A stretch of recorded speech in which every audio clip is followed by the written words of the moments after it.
Well, Michael and Thasmin, before I get into today's press conference, I just want to say James Franklin was entering his 12th year as head coach of the Nittany Lions just this season. Now, if you think back to last year, James Franklin and Penn State just one win away from playing for a national championship. Just 2 weeks ago, the team was a 2-point conversion away from beating a top 10 Big Ten Conference opponent. But because of that, the longtime Penn State head coach continued the narrative that he couldn't win the big games. That snowballed into losing the quote-unquote easy games. And because of that, James Franklin was relieved of his duties just yesterday by athletic director Pat Kraft. Kraft addressed the media today saying it was a difficult decision, but it was the right decision.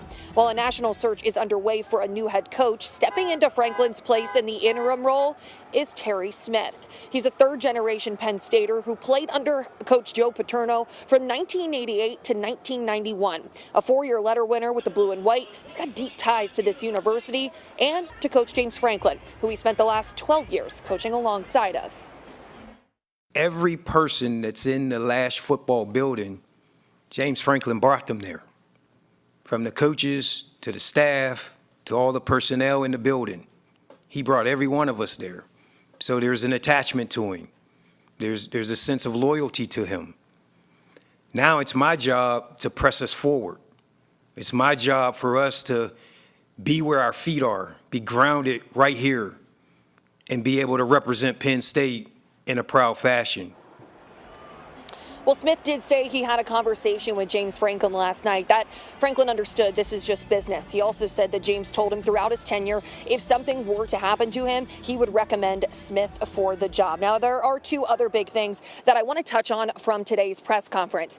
Terry Smith, the interim head coach, said that there will be no immediate staffing changes. The only staffing change he'll make is to fill the cornerback coaching position that he once filled. That will be filled by former Penn State player Jordan Lucas. Now, the other big thing, I've gotten many messages from our viewers asking about a buyout. Now, Pat Kraft would not talk about specific financials or how the buyout would be structured in repayment, but he did say that the reportedly over $49 million will come from within the Penn State athletics program. He said that it is not an institution problem, that it is an athletics problem, and the athletics will absorb that full payment buyout. Now, of course, when a head coach of James Franklin's stature is dismissed from a program, well, recruiting always takes a big hit. Now, Terry Smith was pivotal in recruiting a lot of these Penn State guys. That's where I'm joined by News 8's Jacob Ball, who has more on the repercussions from this coaching move.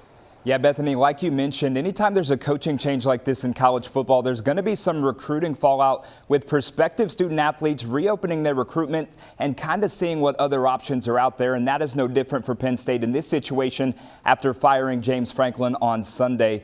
Although it's still 2 years away, Penn State had the #1 recruiting class in 2027. However, the 3 players who made up that class, 5-star running back Keymon Spell, 5-star offensive tackle Leighton Von Brandt, and 4-star safety Gabriel Jenkins have all decommitted from Penn State. In the 2026 class, Penn State has already had 3 decommitments, including 4-star Matt Sieg, a safety from the Pittsburgh area, and a few local names to keep an eye on as well. Harrisburg High School offensive lineman Kevin Brown and running back Messiah Mickens. Both are 4-star recruits in the class of 2026, but have yet to announce if they are still committed to the program. In today's press conference, interim head coach Terry Smith spoke about his message to recruits as the program undergoes a coaching transition. Our message is, remember all the reasons you chose Penn State. This is still a great university, offers a first-class education. You know it's going to be first-class football. We play in the Big Ten at the highest level. No matter who the next head coach is, that standard is the standard. And whoever the next head coach will be will uphold that standard, and they'll be in good hands. And Terry Smith is regarded as one of the best recruiters in the entire country. And according to Pat Kraft today, Smith will be a candidate for the permanent head coaching job. Kraft saying, quote, everybody is under consideration. Back to you.